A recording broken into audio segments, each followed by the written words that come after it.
pare de ser egoísta. Os gêmeos da sua irmã precisam de um quintal maior, disse meu pai, parado no meu quintal ao lado de um corretor de imóveis. Vamos colocar a casa à venda na semana que vem. Você fica no apartamento da garagem. Meu cunhado riu. Finalmente, uma casa de verdade para uma família de verdade. Eu sorri. Entendi. Naquela noite, comecei a arrumar as coisas. Então recebi uma mensagem de um número desconhecido. Não vá embora. Verifique o porão. Vovó, o que eu encontrei mudou tudo. Meu pai estava no meu quintal como se fosse dono até do ar. Ele tinha trazido um corretor, prancheta, fita métrica, todo o teatro. Minha irmã tarapairava perto das portas do pátio com os gêmeos em suas bicicletas de equilíbrio, sorrindo como se aquilo fosse um programa de caça a imóveis, e não a minha vida. Meu pai nem disse olá. Apontou para o balanço da Lily, o balanço da minha filha, e disse: pare de ser egoísta. Os gêmeos da sua irmã precisam de um quintal maior. O corretor assentiu, como se aquela frase devesse constar em contrato. Meu pai continuou, a voz alta o suficiente para os vizinhos ouvirem. Vamos anunciar na semana que vem. Você vai ficar no apartamento da garagem. Meu cunhado Kyle chegou a rir. Nem tentou disfarçar. Finalmente, disse ele, olhando ao redor do meu quintal como se já fosse dele. Uma casa de verdade para uma família de verdade. Lily estava no degrau dos fundos segurando um floco de neve de papel que tinha recortado para a janela da cozinha. Ela tinha sido tão cuidadosa. Os dedinhos ainda estavam cobertos de pontinhos de cola. Ela não chorou. Foi isso que me despedaçou. Ela apenas dobrou o floco de neve ao meio e o apertou contra o peito, como se estivesse tentando fazê-lo menor, como se ela fosse a coisa que ocupava espaço demais. Senti a garganta apertar. Minhas mãos ficaram frias. Eu queria explodir. Queria gritar: saiam do meu quintal. Saiam da minha vida. Mas minha família tinha me treinado a vida inteira para ser o calmo, o que resolve tudo, o que não faz escândalo. Então fiz a coisa que sempre me manteve seguro quando eu era criança. Sorri. Não um sorriso caloroso ou amigável, apenas uma linha fina e controlada. Entendi, eu disse. Meu pai pareceu satisfeito, como alguém que acabou de ganhar uma negociação.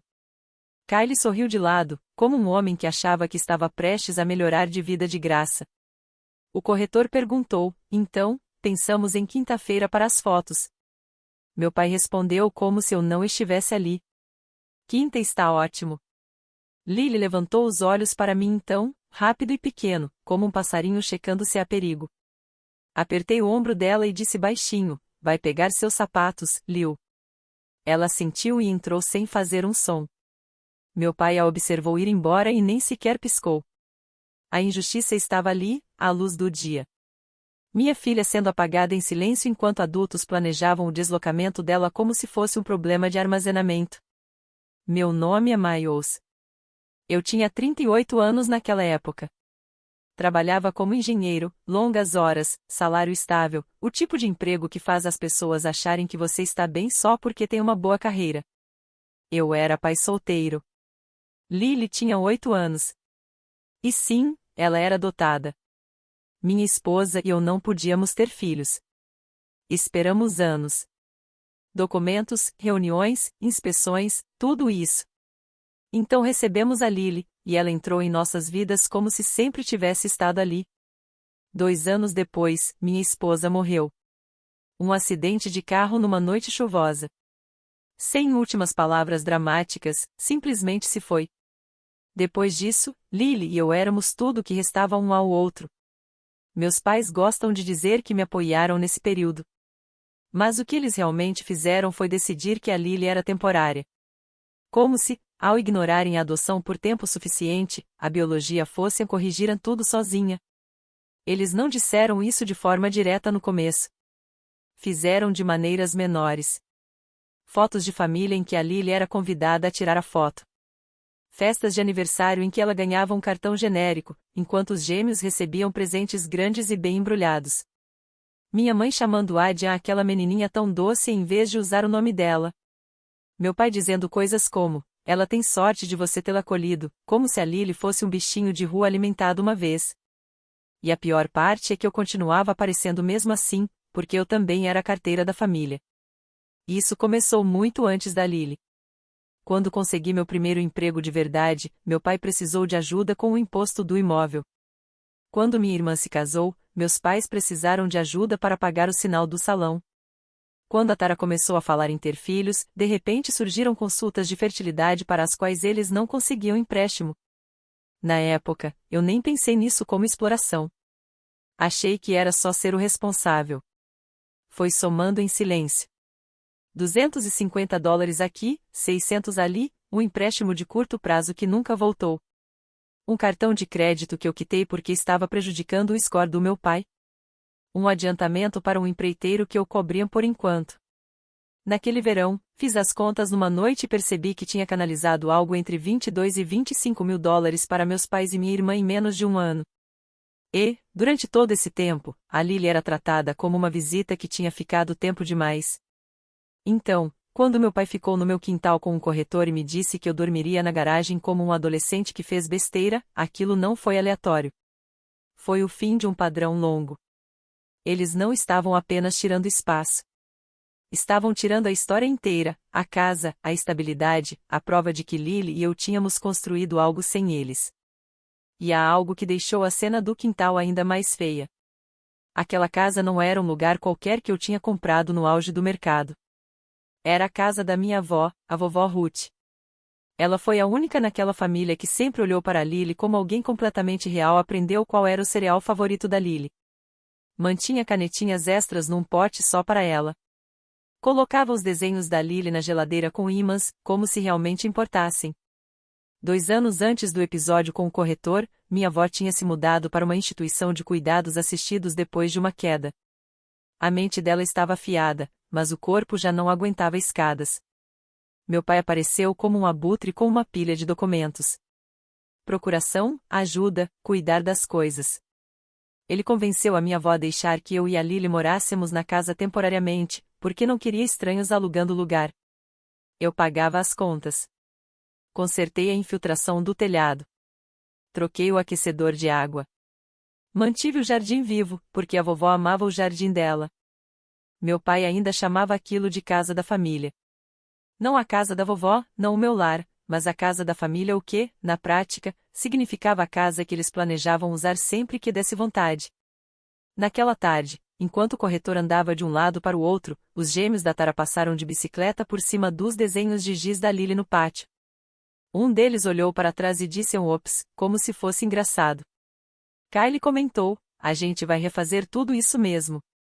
O desenho de giz da Lily era uma cidadezinha. Ruas, placas de pare, bonequinhos de palito, pessoas de mãos dadas.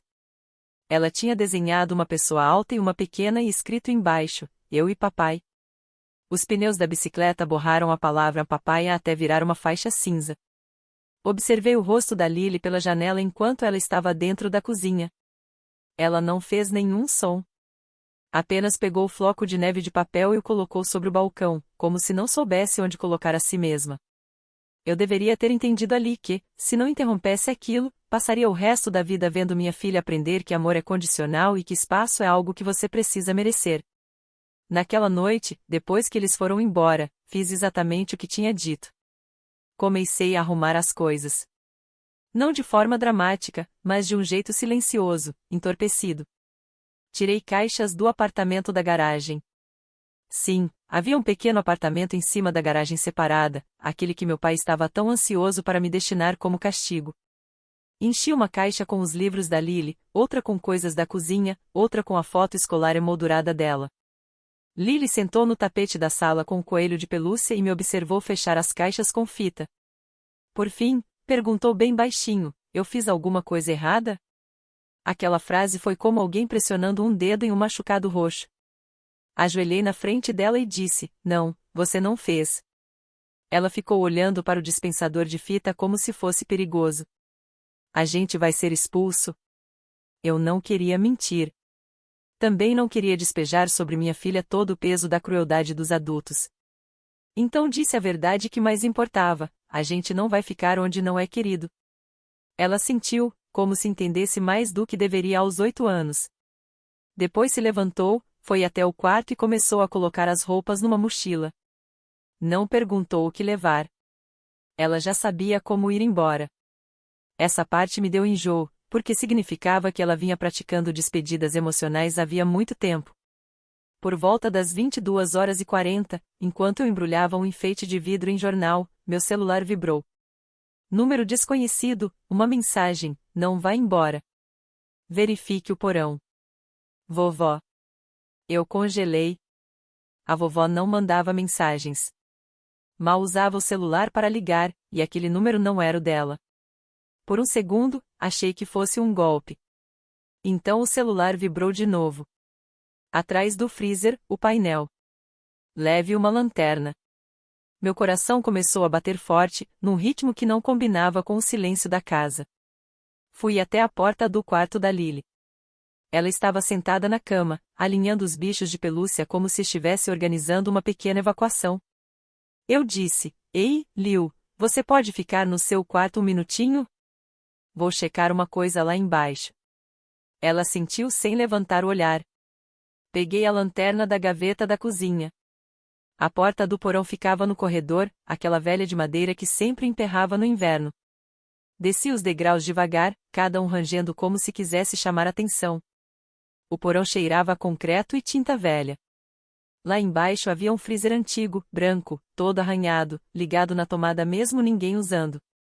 Meu pai insistia que ele ficasse funcionando, só por garantia. Atrás dele havia uma parte da parede que parecia um pouco diferente. A tinta estava em um tom levemente desigual. Me agachei e passei a mão pelo rodapé. Havia uma emenda, um painel. Meu estômago afundou. Forcei com os dedos até sentir que se mexia. Então se soltou, como se já tivesse sido aberto antes. Atrás dele havia uma cavidade estreita entre as vigas. Dentro, uma pequena caixa metálica com fechadura e um envelope grosso envolto em plástico. Minhas mãos tremiam quando puxei os dois para fora. No envelope estava escrito meu nome, na letra da vovó Ruth. Miles. Não amo para a família. Não amo para o seu pai. Para mim. Levei tudo até a mesa da cozinha como se fosse algo frágil. Não abri na hora. Fiquei ali encarando o envelope por um minuto inteiro, ouvindo a casa respirar. Então rompi o lacre. Dentro havia uma carta e uma pilha de documentos. A carta era curta.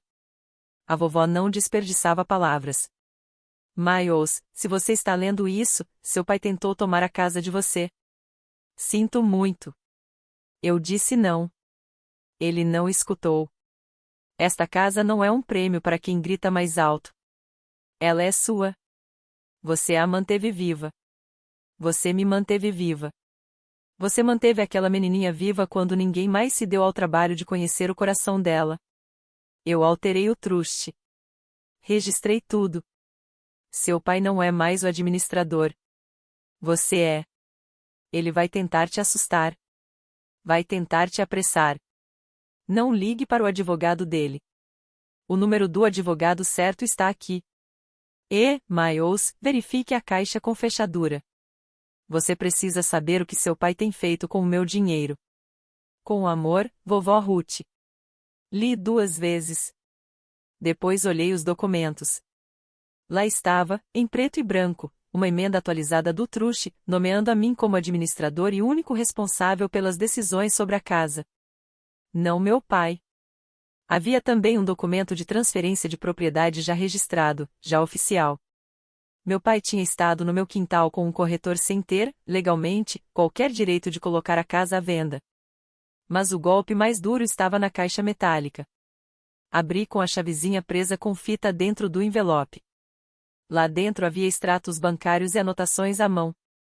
As contas da vovó, saques que não batiam com os custos do cuidado assistido, cheques emitidos em dinheiro, transferências para meu pai, transferências para Tara. Ao lado de uma linha, uma anotação na letra da vovó, perguntei a ele para que era isso. Ele mentiu. Minha boca ficou seca. Aquilo não era só sobre a minha casa. Era sobre minha avó sendo drenada financeiramente enquanto vivia num lugar de cuidados, confiando na pessoa errada. E, de repente, a cena do quintal passou a fazer um outro tipo de sentido. Eles não eram apenas gananciosos, estavam desesperados. Tinham gastado um dinheiro que não era deles e precisavam de algo grande para encobrir isso. A venda da casa resolveria, e eles estavam dispostos a enfiar eu e a Lily na garagem para conseguir. Subi e fui olhar a Lily. Ela dormia por cima do cobertor, a mochila ainda aberta ao lado dela, como se tivesse caído no meio de uma fuga. O coelhinho de pelúcia estava encaixado sob o queixo. Senti algo firme se acomodar no meu peito. Não era raiva, era clareza. Eu não ia discutir com meu pai. Não ia implorar por respeito. Ia fazer uma coisa limpa, um limite que não precisava da permissão de ninguém. Na manhã seguinte, preparei café, sentei à mesa com os documentos da vovó e liguei para o advogado indicado na carta. Eram 8h12. Ele atendeu no segundo toque, como se estivesse me esperando. Depois que confirmei meu nome, ele disse: "Sua avó me avisou que essa ligação poderia acontecer." Engoli em seco.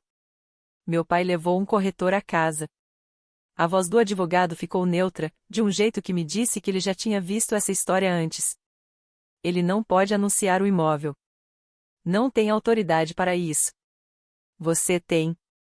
Encostei os olhos na parede da cozinha. Ele disse que vai anunciar na semana que vem. Se ele tentar, a empresa de registro barra. E, se o corretor for ético, cai fora. Respirei fundo. Ele também tem procuração da vovó. Houve uma pausa. Sua avó revogou. A documentação. Podemos enviar a notificação hoje. Minhas mãos tremiam, mas minha voz permaneceu firme. Faça isso. Ele me disse do que precisava. Enviei fotos dos documentos por e-mail. Depois fiz a segunda ligação. Para o banco. Porque eu já sabia de outra coisa. Por anos, meu pai me fez ajudar configurando transferências. Sempre parecia algo por conveniência. Eu estava listado em uma conta em que nunca deveria ter estado, e ainda pagava coisas que não eram minha responsabilidade. Então fiz um único movimento financeiro, calmo. Cortei tudo. Não de um jeito dramático, sou rico e poderoso, mas do jeito real do mundo, telas de confirmação. Entrei no aplicativo do banco. Cancelei as transferências mensais automáticas que iam para meus pais. Removi as contas externas vinculadas. Troquei as senhas. Depois liguei para as concessionárias e tirei meu nome de tudo que não era do meu endereço. Às 9h03, recebi um e-mail: sua transferência agendada foi cancelada. Às 9h11, sua conta externa foi removida. Às 9h28, as permissões de acesso da sua conta foram atualizadas. Fiquei ali encarando aquelas telas de confirmação como se fossem uma porta se fechando com um clique. Não me senti vitorioso. Me senti mais leve, como alguém que carregou um peso por tanto tempo que esqueceu que ele era opcional. A Lily entrou na cozinha esfregando os olhos. Viu as caixas e congelou.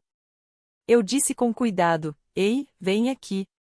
Ela se aproximou como se não confiasse no chão. Ajoelhei para ficarmos na mesma altura. "A gente não vai se mudar hoje," eu disse. O rosto dela não se iluminou na hora. Piscou confuso. "Mas o vovô disse." Mantive a voz calma. "O vovô não decide onde a gente mora." Ela me encarou por alguns segundos e então sussurrou: "Então, meu quarto ainda é o meu quarto?" Eu assenti. E ela fez uma coisinha pequena que me quebrou por dentro. Sorriu um sorriso mínimo, cuidadoso, como se tivesse medo de que fosse tirado dela se fosse grande demais. As consequências começaram antes do almoço. Meu pai ligou. Deixei cair na caixa postal. Ligou de novo, depois a Tara, depois o Kyle, depois minha mãe. Meu celular acendeu como um sinal de alerta. Por fim, uma mensagem do meu pai: "Por que as transferências não estão passando? Me liga agora." Fiquei olhando a tela por um segundo e então digitei uma única frase: "Não vou mais bancar uma família que trata minha filha como se ela não fosse real." Não usei emoji. Não dei explicação. Um limite. Limpo. Meu pai respondeu na hora: "Não ouse trazer a Lily para isso. Isso é sobre a casa." Quase ri, porque, claro, ele diria isso. A casa sempre foi a desculpa, o assunto sério, o problema de adultos. A Lily sempre foi o detalhe inconveniente. Eles apareceram às 14h15. Sem ligação, sem aviso. A caminhonete do meu pai na minha garagem como uma declaração. O SUV da Tara logo atrás. Kylie saiu primeiro, empurrando os gêmeos em direção ao quintal como se já estivessem se mudando. Meu pai subiu os degraus da frente marchando, como se estivesse entrando na própria casa. Abri a porta antes que ele pudesse bater. Não os convidei a entrar. Os olhos do meu pai foram direto para as caixas atrás de mim. Então, finalmente criou juízo, disse ele, satisfeito. Tara se inclinou por cima dele e olhou para o corredor como se esperasse ver as coisas da Lily já retiradas. Kylie sorriu de lado. Ótimo. O apartamento da garagem é perfeito para você. Segurei no batente da porta e disse, não, é só isso. O sorriso do meu pai vacilou. Miles, não começa. Mantive a calma. Você não pode colocar essa casa à venda. Meu pai soltou um riso de desprezo. Me observa. Eu não discuti. Não levantei a voz. Alcancei atrás de mim, peguei a pasta que eu tinha preparado e a ergui. A vovó mudou o truste. Eu sou o administrador. A casa não está à venda. Pela primeira vez, o rosto do meu pai perdeu um pouco da cor. Tara piscou rápido. O sorriso de Kylie caiu como uma máscara escorregando. Meu pai rebateu, isso não é verdade. Olhei direto nos olhos dele. Está protocolado. Está registrado. Tem um advogado. A boca da Tara se abriu. Ela não faria isso. Eu disse, fez. Meu pai deu um passo à frente. A voz mais baixa. Mais venenosa. De onde você tirou esses papéis? Eu não respondi. Porque a verdade era mais simples do que qualquer briga. A vovó tinha confiado em mim. Não nele. Meu pai então tentou a tática antiga, a que sempre funcionava quando eu era mais novo. Ele estufou o peito e assumiu o tom autoritário. Eu sou seu pai. Isso acaba agora. E Kylie, porque não conseguiu se conter, murmurou, família de verdade precisa de espaço. Foi nesse momento que a Lily apareceu atrás de mim, descalça, com um coelhinho de pelúcia na mão, o cabelo todo arrepiado da soneca. Ela ficou ali, muito quieta, olhando para eles. Kylie a viu e nem tentou amenizar. Disse, ei, garotinha. Parece que você vai ter um apartamentinho legal em breve. A Lily apertou ainda mais o coelhinho. Meu pai não olhou para ela nenhuma vez. Continuou encarando a pasta como se fosse uma afronta, e foi aí que senti o último interruptor virar. Não raiva. Decisão. Olhei para o meu pai e disse, você acabou de me usar. Meu pai zombou. Ah, lá vamos nós. Mantive o tom firme e controlado. Você está fora das minhas contas. Não vou pagar suas contas. Não vou pagar as contas da Tara. E você não vai vender esta casa. A voz da Tara subiu. Miles, você está falando sério? Temos os gêmeos. Eu a interrompi, ainda calmo. Eu também tenho uma filha. Kylie riu como se fosse ridículo. Ah, qual é? Você trabalha. Está bem. A Tara é mãe. Olhei direto para ele. Não fale da minha vida como se você tivesse conquistado isso. O rosto do meu pai ficou vermelho. Ele apontou o dedo em direção ao quintal. Isso é egoísmo. Você está punindo sua irmã.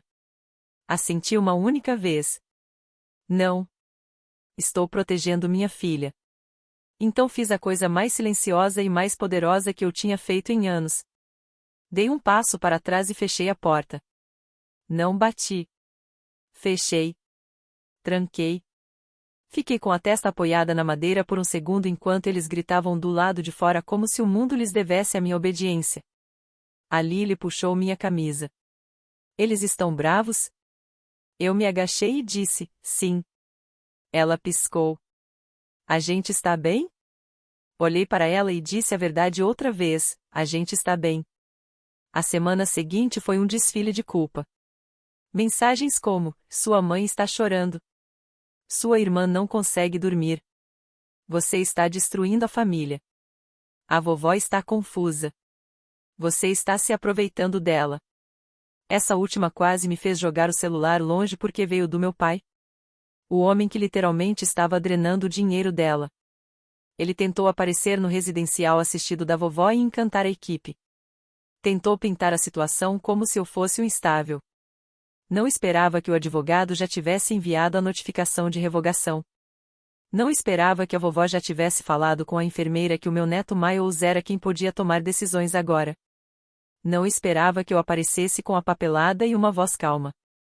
E definitivamente não esperava que a própria vovó olhasse para ele na sala comum e dissesse, alto bastante para a recepcionista ouvir: eu sei o que você fez. Meu pai ficou rígido. Olhou para mim como se quisesse me matar de decepção. Mas a vovó nem olhou para mim pedindo permissão. Olhou direto para ele e disse: você usou meu dinheiro como se fosse seu. Não vai tocar em mais um centavo. A Tara apareceu mais tarde naquele dia, chorando, tentando abraçar a vovó como se isso pudesse consertar tudo. A vovó não gritou. Apenas disse: você queria a casa. Não queria as pessoas dentro dela. O rosto da Tara se desfez. O Kyle não apareceu. Claro que não. Ele só gostava de família quando vinha com metragem quadrada. Aqui está a consequência sobre a qual ninguém fala quando você para de financiar um sistema. Tudo desmorona mais rápido do que você imagina. O mês apertado dos meus pais virou uma crise completa, porque nunca foi apenas um mês difícil. Era um estilo de vida. Eles contavam com as minhas transferências como se fossem garantidas. Tara me ligou uma noite e disse: a gente pode perder o aluguel onde estamos. Segurei o telefone e esperei a parte em que ela pediria desculpas a Lily. Ela nunca veio. Em vez disso, ela só disse: você tem que ajudar. Eu respondi, em voz baixa: não. A voz dela ficou afiada. Então você vai deixar seus sobrinhos sofrerem? Não mordi a isca. Eu não sou o seu banco de emergência. Ela começou a chorar mais forte, como se chorar pudesse transformar um não em sim. Depois disse: o pai falou que você virou a vovó contra a gente. Respirei fundo. O pai virou a vovó contra ele mesmo. E encerrei a ligação. Um mês depois, fiquei sabendo que o corretor tinha desistido deles. Não por nobreza, mas porque a busca de títulos mostrou que meu pai não tinha autoridade nenhuma. Papel vence sentimento de direito. Meu pai tentou outro caminho. Apareceu no meu trabalho. A segurança o retirou do prédio. Ele me deixou uma mensagem de voz naquele tom lento e enojado que usava quando queria me fazer sentir pequeno: você vai se arrepender de me humilhar. Ouvi uma vez e salvei. Não por vingança, mas por documentação. Quando você cresce numa família como a minha, aprende a diferença entre barulho e perigo. A Lily mudou de formas pequenas depois disso. Não de um dia para o outro, mas aos poucos. Parou de se encolher quando meu telefone vibrava. Voltou a deixar os desenhos na geladeira. Uma tarde, perguntou se podia repintar a casinha de passarinho no quintal. Ela tinha parado de usar o quintal por semanas, como se ele não fosse mais dela. Eu disse que sim. Pintamos juntos na mesa do pátio. Telhado roxo, laterais amarelas, um coração torto na frente porque a mão dela escorregou. A vovó veio num domingo, quando já estava estável bastante. Andador, casaco de inverno, determinada como sempre. Sentou-se numa cadeira com um cobertor e ficou observando a Lily pintar. A Lily levantou o olhar e perguntou: você gostou? A vovó sorriu e disse: parece casa. E a Lily sorriu maior dessa vez. Não cuidadoso, de verdade. Naquela primavera, fiz uma coisa simbólica que trouxe fechamento sem mesquinharia. Plantei uma pequena árvore no quintal. Não uma grande, apenas um bordo jovem. A Lily ajudou a cavar o buraco. A vovó supervisionou como uma encarregada de obra. Quando terminamos, a Lily bateu a terra com a mão e disse: essa fica. Olhei para ela e respondi: sim, fica. Jantamos na varanda dos fundos naquela noite, nós três. Sem caos, sem culpa, sem reunião de família. Só o som dos talheres, do vento e da Lily falando sobre um projeto de ciências que queria construir. Um pequeno sensor para medir a chuva no jardim. Ouvi aquilo e percebi algo. Meu pai tinha me querido no apartamento da garagem porque achava que aquele era o meu lugar. Pequeno, fora do caminho, útil só quando alguém precisava. Mas eu e a Lily não pertencíamos a uma unidade acessória atrás do ego de outra pessoa. Pertencíamos ao centro da nossa própria vida. E a casa da vovó, o meu lar finalmente voltou a parecer isso. Não porque as paredes mudaram, mas porque o limite mudou. Quando o próximo Natal chegou, não houve convites dos meus pais. Nenhum pedido de desculpa falso, apenas silêncio. E, sinceramente, o silêncio foi um presente. Eu e a Lily decoramos a nossa própria árvore. A vovó sentou na sala com a Cocô e contou histórias para a Lily sobre quando meu pai era pequeno. Histórias que, de alguma forma, soavam mais honestas agora, como se a vovó não estivesse mais encobrindo nada. Na manhã de Natal, a Lily abriu um presente que era apenas um pacote de canetinhas especiais e um caderno de desenho. Ela suspirou como se eu tivesse dado ouro a ela. Depois se sentou à mesa da cozinha e desenhou. Era a nossa casa, o nosso quintal, o novo bordinho, 3 bonequinhos de palito de mãos dadas. Ela escreveu embaixo, eu, papai, vovó Ruth. Não escreveu o nome de mais ninguém, não por maldade, mas por verdade. Quando terminou, ela mesma colou o desenho na geladeira. Sem pedir, sem medo. Como se finalmente acreditasse que tinha o direito de ocupar espaço. Esse foi um encerramento silencioso para mim. Não meu pai perdendo o controle, nem a Tara se desesperando, nem o ego do Kyle ferido. Apenas minha filha em pé na própria casa, colocando o desenho onde ele pertencia e sabendo, lá no fundo, que ninguém nunca mais a faria arrumar uma mochila no meio da noite.